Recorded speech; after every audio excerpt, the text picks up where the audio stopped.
আমাদের মানববন্ধন হলো গিয়ে ঢাকা সাব সিটি কর্পোরেশন কুকুর নিধন করছে এবং অপসারণের নামে কুকুরকে এক এলাকা থেকে আরেক এলাকায় সরিয়ে নিচ্ছে, যার পাশাপাশি সেটাকে সরিয়ে নিয়ে বলবো না, সরাসরি তারা নিধন করছে, যেটা হলো আইনত দণ্ডনীয় অপরাধ। 2019-এর আপনার প্রাণী কল্যাণ আইন 2019-এর 7 নম্বর ধারাতে একদম উল্লেখ করে দেওয়া আছে যে কোনো মালিকবিহীন কোনো কুকুরকে তার এলাকা থেকে স্থানান্তরিত করা যাবে না, বা সেটা যদি করা হয় তাহলে সেই ক্ষেত্রে 6 মাসের জেল এবং 10,000 টাকা জরিমানা আছে। এবং স্থানান্তর করার সময় কোনোভাবে যদি সে মারা যায় বা তাকে হত্যা করা হয় তাহলে 2 বছর পর্যন্ত জেল হতে পারে। কিন্তু সেখানে দেখা যাচ্ছে যে এখানে সরকারের মানুষ হয়ে ঢাকা সাউথ সিটি কর্পোরেশন তারা সব কিছু জেনেও তারা এভাবে নিধনটা চালিয়ে যাচ্ছে। এবং এটা ফর্মার গভর্নমেন্ট যখন ছিল সেই সময় মেয়র তাপসের সময় তারা এটা শুরু করেছিল।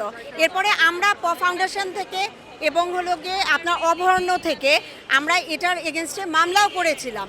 মাঝে কিছুদিন বন্ধ হচ্ছিল, আবার সেটা শুরু হয়েছে এবং ইন্টারিম গভর্নমেন্টের সময় সেটা হয়েছে এবং এখনও সেটা চলছে। আমার কথা হচ্ছে 2019-এর যদি প্রাণী কল্যাণ আইনই থেকে থাকে তাহলে তারা কেন আইনের বিরুদ্ধে কাজ করবে? এটা একদম আইনত দণ্ডনীয় অপরাধ। এবং যেখানে আমার পপুলেশন ম্যানেজমেন্টের জন্য আমার যেখানে পপুলেশন ম্যানেজমেন্টের মেথডই হচ্ছে আমার যেখানে বন্ধ্যাত্বকরণ তার সাথে ভ্যাকসিনেশন, সেখানে নিধন বা অপসারণ কোনো সমস্যার সমাধান হতে পারে না। আসলে এখানে অনেক কিছু আছে যে আমাদের ইসলাম ধর্মে বলেছে যে আমরা হলো গিয়ে আশরাফুল মাখলুকাত এবং আমরা কখনো কোনো প্রাণীর হলো গিয়ে ক্ষতি করতে পারবো না, বরঞ্চ তা আমাদেরকে পাঠানো হয়েছে তাদেরকে দেখে রাখার জন্য। কিন্তু আসলে বিষয়টা হয়েছে কি অনেক কিছু মানুষের এটা নিজের তৈরি করাও আছে। এবং আমার অনেক সময় দেখা যায় যে আমার ধর্ম আমি জানি যে আমি মুসলিম, কিন্তু আমি প্র্যাকটিসিং না।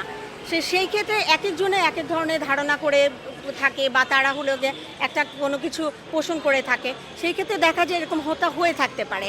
যেমন আমাদের তো আছে যে রেপও করা যাবে না, রেপও হলো গিয়ে সেখানে রেপ হলে কি হবে, আপনার লাইফ লং ইমপ্রিজনমেন্ট হবে অথবা ডেথ সেন্টেন্স হবে, কিন্তু এরপরেও তো এগুলো বন্ধ হচ্ছে না। তো এরকম আছে যে মানুষের কিছু সহজাত আসলে স্বভাব আছে যে হয়তোবা যেটা করতে বলা মানে মানা, অথবা যেটা করা যাবে না সেটা হয়তোবা তারা করার একটা প্রবণতা থাকে। আমার কাছে মনে হচ্ছে যে এখান থেকে হয়তোবা এই ধরনের জিনিসগুলো হচ্ছে। এমন কোনো উজ্জ্বল দৃষ্টান্ত আছে যে পশুপাখি হত্যার দায়ে তার বিচার হয়েছে, কিংবা এমন কোনো আইন আছে যেটা? হ্যাঁ, অবশ্যই আছে। এই যে আমাদের কিছুদিন আগেই হলো গিয়ে একটা মামলার হলো গিয়ে আপনার রায় ঘোষণা হয়েছে, যেখানে একটা বিড়ালকে আপনার হলো গিয়ে পা দিয়ে লাথি দিতে দিতে মেরে ফেলা হয়েছে, এটা মোহাম্মদপুরে। তার কিন্তু ওই যে 1 বছর ধরে মামলাটা চলছিল, গত পরশু হলো গিয়ে এটা রায় হয়েছে। সেখানে কিন্তু যিনি হলো গিয়ে আপনার অ্যাসাইলেন্ট তাকে হলো গিয়ে 6 মাসের জেল এবং 10,000 টাকা জরিমানা করা হয়েছে। এবং এর আগে হলো গিয়ে রামপুরাতে আপনার কুকুর হলো গিয়ে দুজন মা সহ আপনার 12 জন হলো গিয়ে শাবককে মেরে ফেলা হয়েছিল এবং যে বস্তাতে বেঁধে হলো গিয়ে তাদেরকে ফেলে দেওয়া হয়েছিল, সেটারও কিন্তু হলো গিয়ে রায় হয়েছে। সেখানেও তাদেরকে 6 মাসের জেল এবং আপনার 10,000 টাকা জরিমানা দেওয়া হচ্ছে।